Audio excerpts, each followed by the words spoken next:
Dr. David D. Shine, and welcome to this edition of Saving America, our segment of In the News, and we've got lots of news to talk about. I was talking with Rachel Harrison, our producer, before I recorded this segment, and I was explaining that I have more content every week than I can possibly include, and often I'll roll it over to the next week so that I don't forget some of the things that I think are cool and should be included. But we need to keep these things short. So in any event, 200,000 illegal border crossings during the month of August alone.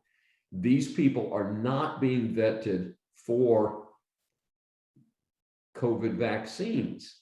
So White House says, oh, we need everybody to be vaccinated except illegals streaming in through our southern border.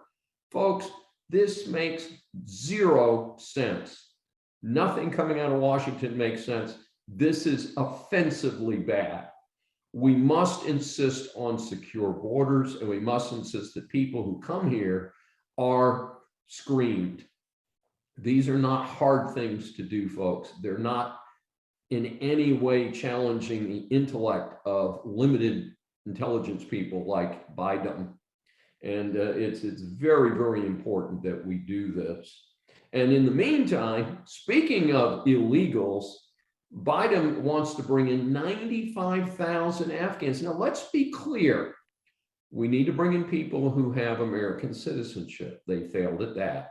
We need to bring in people who have green cards. We failed at that. We need to bring in people who helped America who have not yet gotten their paperwork. We failed at that. But we brought in 95,000 people.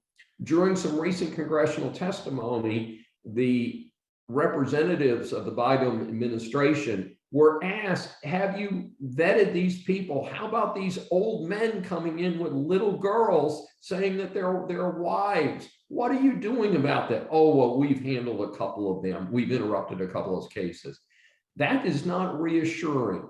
Just as we cannot control what the Taliban does in Afghanistan, and that is horrible, and I'm very concerned about the treatment of women in Afghanistan, we can control what happens in our own borders, and we should be doing that. And we should be vetting these people, not in the United States, because nobody else is going to want these people. We should be vetting them in the Middle East.